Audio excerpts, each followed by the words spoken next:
I'm Peter Benchley. Writing a book is a solitary experience. You work alone, your thoughts are your own, your book is your vision of your story. But if you're lucky enough to have someone else decide that your vision he'd like to make a story of, and he makes it a movie, you will discover that writing a movie is not a solitary business. Peter Benchley's first novel, Jaws, was a literary phenomenon. His newest is called The Deep, an adventure in terror under the sea, a #1 bestseller, and now a Columbia motion picture.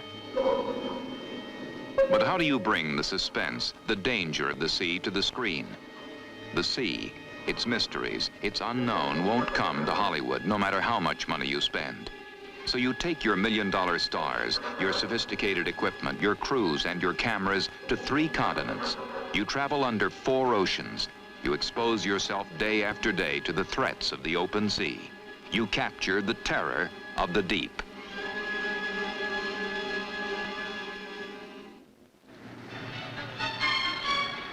Peter Benchley's story is about a young couple who, casually skin diving, discover a shipwreck with $1 million cargo. In the British Virgin Islands, a wreck existed that almost exactly duplicated the one in the story. So cast and crew spent 35 consecutive days, 8 miles in the Caribbean, making 1,465 dives. Nick Nolte dived. So did Jacqueline Bisset. Robert Shaw dived. So did Louis Gossett. Producer Peter Goober dived. Director Peter Yates dived. And none of them had ever dived before. I never knew who was going to be in the film, but in order to do something state-of-the-art underwater filming, you had to have actors who dive, because otherwise it would be the long shot of the anonymous person and then the close-up of a person in a closed environment. Director Yates felt that the actors took precedence even with all the hardware. It was crucial that they themselves play their parts underwater. When you see Nick Nolte trying to reach a piece of gold and being unable to reach and having to take his mask off and do it without any breathing underwater, when you see him do it himself, I think an audience gets much more involved and is much more frightened and therefore enjoys the picture much more. The road from rich man, poor man brought Nick Nolte 100 feet under the surface, grasping for a foothold, fighting for air, and acting at the same time. I think the biggest thing in diving is your own personal fear. You spend the first 3 weeks just reacting to another environment. You're in a kind of a weightless situation. There's fish swimming around you, there's sponges, there's octopuses, there's all sorts of things. You're sitting there and you go, your main reaction is, wow. You go down there, the first thing that strikes you is to say, Jesus, I'm breathing underneath the water. I don't know if I was supposed to do that. You know, if I was supposed to do that, wouldn't I have gills? The ocean is really the trip. The thing that really struck me was the sudden silence, except for your bubbles. You know, going from a noisy kind of squeaky place to a greeny brown depth. And all these fish, you know, it's just mind-boggling the first time. Working down there with Nolte, I invented a new thing. He has a twin pack now, scuba tanks, 2, you see. One is full of, you know, the usual thing, air, and the other is full of neat vodka. And it's worked on a special little suction pump, which we worked out precisely. And so we get mouth-to-mouth resuscitation either way. From the Caribbean, the production traveled to the actual location of Benchley's story, Bermuda. In 1969, the National Geographic sent me to Bermuda to tell the story of Bermuda via the wrecks around it. And they put me together with Teddy Tucker, who's one of the great treasure divers in the world. And he began to show me all the wrecks around Bermuda. During the course of this month down here, I looked at a wreck called the Constellation. That Constellation had sunk in 1943 on top of not 1, but 2 other ships. I had a wonderful thought to myself then, what would happen if a honeymoon couple came down here and stumbled on this? And then I thought, well, you can't have 3 wrecks because nobody'd believe it, so I settled with 2. All right, let's approach this thing methodically then. I'd love to play tennis. Now, our coin is dated in 1714. I'm listening. And the only treasure ships that went down in that period of time with King Philip's fleet in 1715. Ping pong. Now, that's fantastic because it's 30 million in gold. Nolte and Bisset bring their treasure to Romer Treese, played by Robert Shaw and modeled after Benchley's friend Teddy Tucker. Well, it ain't no coin, boy.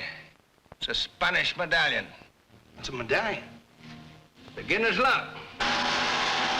The beginner's luck changes a perfect holiday in Bermuda to a non-stop race against powerful unseen enemies. The young couple finds out there's a lot more involved than a treasure hunt. They must challenge the terror of the deep.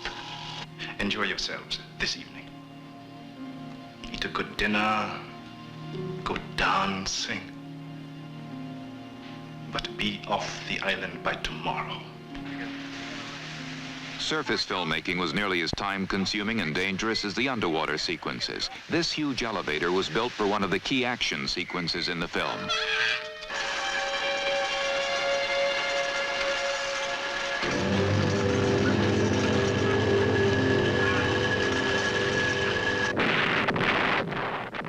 And this lighthouse was built and destroyed just for the production.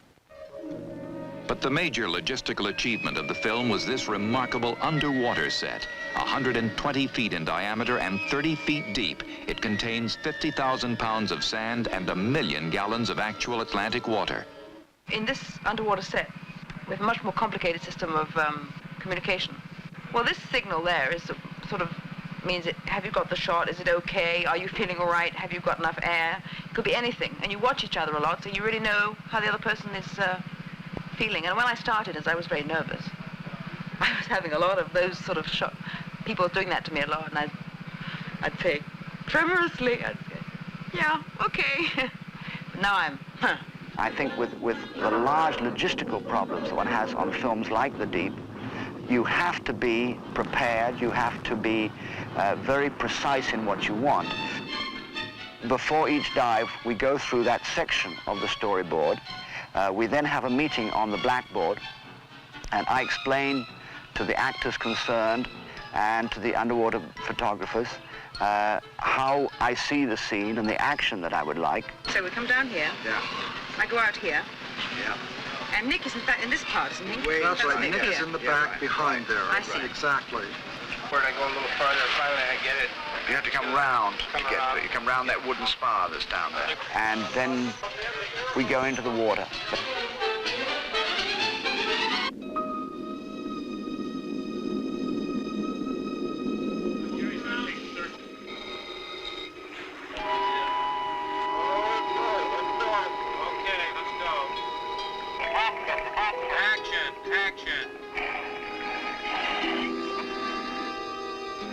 In this film, you will see the greatest underwater photography I should think there ever has been seen, because when have Panavision cameras really been down there like that? You've only seen documentary films before.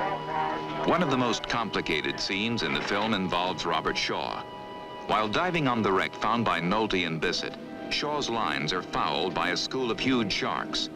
To shoot the scene, Shaw worked underwater in the British Virgin Islands. The shark is played off-screen by a diver. But then the storyboard indicated that a real shark must hit the line. So a full crew traveled to Australia for an extraordinary filmmaking adventure. We'll go in first with 3 cameras and set up on the station, which will absolutely arena the setup, so you guys see exactly, you know, the angle, how we're going to shoot it. On the bottom here, well, a couple of things. Clear water. Placed